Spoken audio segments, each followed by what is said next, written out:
పనిచేసే క్రమంలో చాలా మంది రాజకీయ నాయకుల్ని, పాలకుల్ని వీళ్ళందరినీ నేను అబ్జర్వ్ చేస్తున్నాను. అబ్జర్వ్ చేసి వాళ్ళ యొక్క పాలన విధానం ఏంటి, వాళ్ళ విధానాలు సమాజానికి ఏ విధంగా ఉపయోగపడుతున్నాయి ఏమిటి అనే విధానం అధ్యయనం చేయడం పాత్రికేయునిగా నా విధి. అదే క్రమంలో చంద్రబాబు నాయుడు గారిని కూడా ఒక పాలకుడిగా, ఒక నాయకుడిగా, ఒక దార్శనికుడిగా నేను గుర్తించాను, భావించాను. అయితే నాకు కొద్ది కాలం క్రితం మనకి కొంతమంది వ్యక్తులు పరిచయం అయ్యారు. చంద్రబాబు నాయుడు గారితో భావజాల బంధం ఉంది, ఐడియాలజికల్ బాండింగ్ ఉన్న వ్యక్తులు. వారు కలిసినప్పుడల్లా చంద్రబాబు నాయుడు గారి గురించి, ఆయన విలువని గురించి, ఈ సొసైటీ ఎప్పటికి తెలుసుకుంటుంది, వీటి గురించి ఎక్కువ మాట్లాడుతున్నారు. ఆ క్రమం ఏంటంటే చంద్రబాబు నాయుడు గారిలో ఇంకా మనకి తెలియని కోణం ఏదో ఉంది, ఇంతకు మించి అనేది ఏదో ఉంది అనేది నేను అప్పుడు అట్లా వారి ద్వారా నేను కొన్ని చాలా విషయాలు తెలుసుకోగలిగాను. తెలుసుకున్న తర్వాత వాటిని నేను ముందు మనం తెలుసుకున్న తర్వాత అసలు మనం తెలుసుకున్నది చాలా తక్కువ. చంద్రబాబు నాయుడు గారి గురించి అసలు ముఖ్యంగా తెలుగుదేశం పార్టీ శ్రేణులకి, ఆ నాయకులకి, 40 సంవత్సరాల నుంచి ఆ పార్టీలో ఉన్న నాయకులు కూడా తెలుసుకున్నది ఒక యాంగిల్, ఒక కోణమే. కానీ మరో కోణం అనేది దాన్ని మరుగున పడిపోతాం ఈ రాజకీయ ఒక కోణంలో నుంచి మనం ఆయన చూడటం వల్ల, ఆయన ఒక రాజకీయ పార్టీ నాయకుడిగానే మనం పరిమితం చేయటం వల్ల ఒక గొప్ప అపూర్వమైన మన తెలుగు నేల పైన ఉన్న ఒక గొప్ప వ్యక్తి గురించి భావితరాలకి తెలియజెప్పాల్సిన ఒక చరిత్ర నేను బాధ్యతతో నేను ఈ పుస్తకాన్ని రాయాలని చేశాను. ముందుగా నాకు ఈ పుస్తక రచనలో ప్రేరేపించింది డాక్టర్ రామ్నాథ్ గారు. డాక్టర్ రామ్నాథ్ వెలమాటి గారు ఎప్పటి నుంచో 40 ఏళ్ల పై నుంచి చంద్రబాబు నాయుడు గారితో అత్యంత సాన్నిహిత్యంగా మెరుగుతా వారి ఆలోచన విధానాన్ని గ్రహించి, వారి ఆలోచనల గురించి ఎప్పుడు నాకు చెబుతుంటారు, నాతో పంచుకుంటారు. బాబు గారు అయితే ఇట్లా చేస్తారు, ఏ సంఘటన జరిగినా ఈ విషయంలో బాబు గారు అయితే ఇలా ఉంటుంది అని చెప్తే నాకు కూడా ఒక క్యూరియాసిటీ డెవలప్ అయ్యి దాన్ని చేశాం. తర్వాత దాన్ని మనం విశ్రాంత ఐఏఎస్ అధికారి డాక్టర్ కేవీ సత్యనారాయణ గారు ఉన్నారు, వారు దాన్ని ఆంగ్లంలోకి అనువదించడం మూలంగా ఇది ప్రపంచ భాషల్లో కూడా వెళ్ళింది. ఇంతకు ముందు ఈ పుస్తకం ఇంకా ఇప్పుడు వెళ్తుందంటే, ఇంతకు ముందు చంద్రబాబు X.O అనే ఒక పుస్తకం కూడా రాశారు. అది ప్రపంచ భాషలోకి వెళ్ళింది. 3 ప్రపంచ రికార్డులు వచ్చినాయి, దానికి ఎన్నో అంతర్జాతీయ సమీక్షలు వచ్చినాయి. అట్లా వారి ఇంగ్లీష్ ఆంగ్ల అనువాదం మూలంగానే, ఆంగ్ల అనువాదం అనే పేరు అనువాదమే కానీ వారు చాలా శ్రమకు వచ్చి బాబు గారి గురించి ఒక విధమైన ఇష్టంతో, ప్రేమతో దాన్ని రాశారు. అదేవిధంగా నా మిత్రుడు శ్రీకాంత్ గారు ఈ పుస్తకాన్ని కూడా నేను ఇద్దరం అనుకున్నప్పుడు, ఈ బాబు గారి గురించి చాలా పుస్తకాలు ఉన్నాయి మార్కెట్ లో, అయితే ఇది బాబు గారి భావజాలం, ఇది మార్కెట్ లో భావితరాలకి మనం తెలుసుకోవాలి, దీన్ని మార్కెటింగ్ చేయకూడదనే ఉద్దేశంతో అందరికీ ఉచితంగా అందజేశాం. ఇంతకు ముందు చంద్రబాబు X.O అనే పుస్తకాన్ని కూడా అందరికీ చేశాం. అందుకని ఈ పుస్తకాన్ని మేము ఎక్కడా కూడా మార్కెటింగ్ చేయటం కానీ చేయటంలా. అందుకని ఇది తర్వాత దీనికి ఇందాక మీరు అడిగారు అసలు చంద్రబాబు 361 degrees ఏంటి అనేది. మామూలుగా మనం ఖగోళ శాస్త్రం కానీ, భూగోళ శాస్త్రం కానీ, విజ్ఞాన ఏ సైన్స్ లోనైనా 360 degrees వరకే వృత్తం ఉంటది. అలాగే రాజకీయాల్లో కూడా ఒక నాయకుడు అధికారంలోకి రాగానే ఎన్నికల్లో ఇచ్చిన హామీలు అమలు చేయడం దగ్గర నుంచి, తర్వాత ఇప్పుడు ప్రభుత్వాన్ని ఏ విధంగా నడపాలి, ప్రభుత్వానికి ఎదురయ్యే సవాళ్ళను ఏ విధంగా అధిగమించాలి, రేపు ఎన్నికల్లో ఇచ్చిన హామీలు ఎట్లా అమలుపరచాలి, సంక్షేమ కార్యక్రమాలు ఎట్లా చేయాలి, అభివృద్ధి కార్యక్రమాలు ఎట్లా చేయాలి, దీనిలోనే బందీ అయిపోతారు ఈ 360 degrees అనే వలయంలోనే. దానికి మించి చూడగల అవకాశం, వెసులుబాటు కూడా ఇప్పుడున్న రాజకీయాల్లో లేదు. కానీ చంద్రబాబు నాయుడు గారు అంతకు మించి చూడగలుగుతున్నారు. అదే విజన్. ఈ విజన్ అనేది ఎంత ప్రభావవంతమైందంటే, ఒక చిన్న ఉదాహరణ, విజన్ అనే దానికి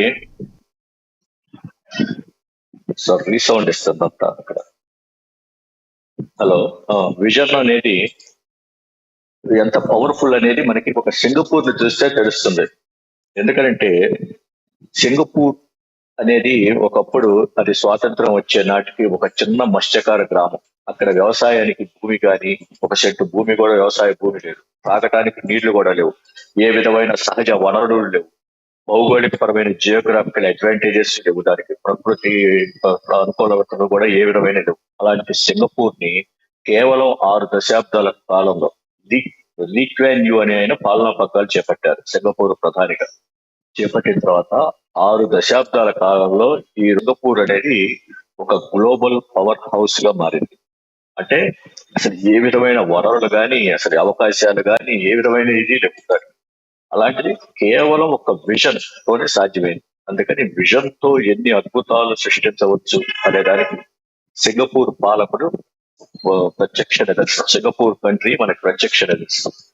అలాంటి లీ క్వాన్ యూ తో సరి సమానమైన భావజాలం లేదంటే విజన్ అనేది మన చంద్రబాబు గారిలో ఉందనేది నేను నా పరిశీలనలో గమనించిన అంశం. నాకు నాతో పాటు ఈ విషయాలు పంచుకున్న పెద్దలు ద్వారా నేను తెలుసుకున్న ఇది. అందుకని ఆ విధమైన విజన్ చంద్రబాబు నాయుడు గారి విజన్ ని స్ఫూర్తిగా తీసుకొని ఇంకా కొంతమంది రాజకీయాల్లో అలాంటి విజన్ అందిపుచ్చుకొని ముందుకొచ్చి లేకపోతే మంచి ఒక సమాజ నిర్మాణానికి, ఒక దేశ అభివృద్ధికి ఇప్పుడు ఒక చంద్రబాబు నాయుడు గారి వల్లనే ఈ విధంగా సాధ్యమైతే ఇలాంటి భావజాలంతో ఇంకా రాజకీయాల్లోకి వచ్చే ఇప్పుడు రేపు యువత గానీ ఇలాంటి ఇక్కడికి వస్తే ఇంకెన్ని అద్భుతాలు సృష్టించవచ్చు అనే ఒక ఉద్దేశంతోనే ఈ పుస్తకం అనేది రాయడం జరిగింది. దానికి 361 degrees యొక్క ప్రభావం అదండి. అదే విజన్. ఆ విజన్ తో చూడగలిగితే ఆ భావి తరాలకి సంబంధించిన భవిష్యత్తు. అంటే శ్రీనివాస్ గారు, అసలు 361 degrees కి పోలీమ్యాథ్ కి సంబంధం ఏంటి? పాలీమ్యాథ్ అంటే ఏంటంటేనండి, యాక్చువల్ గా బహుముఖ ప్రజ్ఞాశాలి మనం అనుకుంటాం, కానీ అది కరెక్ట్ గా ఈక్వలెంట్ వర్డ్ కాదండి సార్. అక్కడ రీసౌండ్ వస్తుంది, అక్కడ టీవీ సౌండ్ ఏదో. కంటిన్యూ చేయండి. అందుకని ఆ పాలీమ్యాథ్ ఇక్కడ నాకు రీసౌండ్ వచ్చేస్తుంది, అక్కడ ఏదో ఇది పెట్టారు. అది హలో మాట్లాడండి. ఈ పాలీమ్యాథ్ అనేది చరిత్రలో చాలా కొద్ది మంది మాత్రం ఉన్నారండి. ఎందుకంటే ఇప్పుడు ఒక మ్యాథ్స్ లో ఒక నిపుణులు ఉంటారు, అదే భౌతిక శాస్త్రంలో కూడా ఆయనకి ప్రావీణ్యం ఉంటుంది, మళ్ళా జంతు శాస్త్రంలో ఉంటుంది, జీవ శాస్త్రంలో ఉంటుంది, రసాయన శాస్త్రంలో ఉంటుంది. ఈ విధమైన అసలు భిన్నమైన సబ్జెక్ట్స్ లో ఒకే వ్యక్తికి ప్రావీణ్యం ఉంటే వాళ్ళని పాలీమ్యాథ్స్ గా. అయితే మనకి చరిత్రలో ఇప్పటి వరకు పాలీమ్యాథ్లుగా గుర్తింపు పొందిన వాళ్ళందరూ కూడా సైంటిస్టులే. ఐన్స్టీన్ దగ్గర నుంచి అందరూ కూడా సైంటిస్టులకే పాలీమ్యాథ్ అనే గుర్తింపు వచ్చింది. ఇప్పుడు ఈ ప్రజాసేవా రంగంలో ఇలాంటి వాళ్ళు అసలు అరుదు, ఎక్కడ దాదాపుగా కనపడరు. అందుకని చంద్రబాబు నాయుడు గారికి పాలీమ్యాథ్ అనే టైటిల్ కరెక్ట్ గా యాప్ట్ అవుతుంది అనేది అందరి అభిప్రాయంతో అది పెట్టడం జరిగింది. దానికి తోడు సింగపూర్ లో అక్కడ కాకతీయ కల్చరల్ అసోసియేషన్ అనే ఒక గవర్నమెంట్ రికగ్నైజ్డ్ బాడీ అనేది. అంటే అది యాక్చువల్ గా ఏదో మనకి ఒక సామాజిక వర్గానికి సంబంధించిన అసోసియేషన్ అట్లా అనుకుంటాం, అక్కడ అట్లా కాదు. అక్కడ ఒక అసోసియేషన్ గవర్నమెంట్ రికగ్నైజ్డ్ బాడీ. వాళ్ళు సింగపూర్ అనేది ఏంటంటే మిగతా చోట్ల ప్రపంచంలో ఏ మార్పులు జరిగినా కానీ వాళ్ళు ఫస్ట్ వాళ్ళు పట్టుకుంటారు. అట్లాగే సింగపూర్ పాలకులు ప్రపంచాన్ని చూస్తుంటే ప్రపంచం అంతా సింగపూర్ లో ఏం జరుగుతుందని చూస్తారు. అలాంటి సింగపూర్ మొట్టమొదటిసారిగా బాబు గారిని గమనించి ఈజ్ రిజర్వ్డ్ ఫర్ గ్లోబల్ పాలీమ్యాథ్, ఒక తెలుగు నేల పైన ఒక గ్లోబల్ పాలీమ్యాథ్ ఉన్నాడు అనే విషయాన్ని సింగపూర్ సమాజం గుర్తించి ఆ రోజున సింగపూర్ లో అక్కడ వాళ్ళకి బాబు గారిని ఆ విధంగా గ్లోబల్ పాలీమ్యాథ్ అనే పురస్కారంతో వాళ్ళు గౌరవించడం జరిగింది. అప్పుడు ఆ పుస్తకానికి దానికి మన భారత హై కమిషనర్ శిల్పక్ అమూల్య గారు కూడా వచ్చారు. అంటే ఇలాంటి పాలీమ్యాథ్ మొట్టమొదటి కాపీ అనుకున్నా. ఎస్, ఇలాంటి పాలీమ్యాథ్ పేరొందిన వారు వర్తమానంలో కానీ ఎవరైనా ఉన్నారా? ప్రస్తుతానికి అయితే లేరండి. ఎందుకంటే ఇది ఒక చాలా వ్యాస్ట్ ఒక డెప్త్ అండి. యాక్చువల్గా ఏంటంటే అండి, చంద్రబాబు గారి గురించి మనకి తెలిసింది చాలా తక్కువ అండి. ఎందుకంటే ఆయన ఎంతసేపటికి ఇది రీసౌండ్ వస్తుంది సార్, ఎక్కడో టీవీ ఆన్ చేసింది ఎక్కడ వాళ్ళు.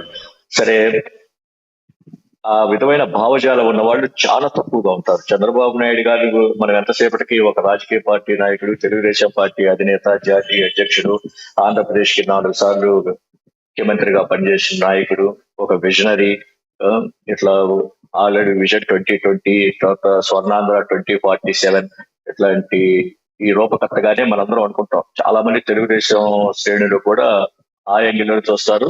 తెల్లవారు లేస్తే మనం ప్రతిపక్షాలు చేసే విమర్శలకి, కానీ ఆయన స్థాయి ఒక్కోసారి బాధేస్తుంటది. చంద్రబాబు నాయుడు గారు లాంటి స్థాయి వ్యక్తి ఇలాంటి రాజకీయాలు చేయటం అనేది కూడా అది కొంతమందికి రుచించదండి. యాక్చువల్ గా చాలా ఇదిగా మాట్లాడేది అవి మనం ఇప్పుడు అప్రస్తుతం అనుకోండి రాజకీయాల గురించి. అంటే ఆయన స్థాయి ఎలాంటిది, ఆయన యొక్క ఇది ఏంటి అనే దానికి నేను ఒక చిన్న ఉదాహరణ చెప్తాను. అమెరికాలో 34వ అధ్యక్షుడిగా ఐజన్ హోవర్ అనే ఆయన పనిచేశారు. 1953 నుంచి 1961 వరకు డ్వైట్ ఐజన్ హోవర్ ఆయన అమెరికన్ ప్రెసిడెంట్ గా పనిచేశారు. అప్పటి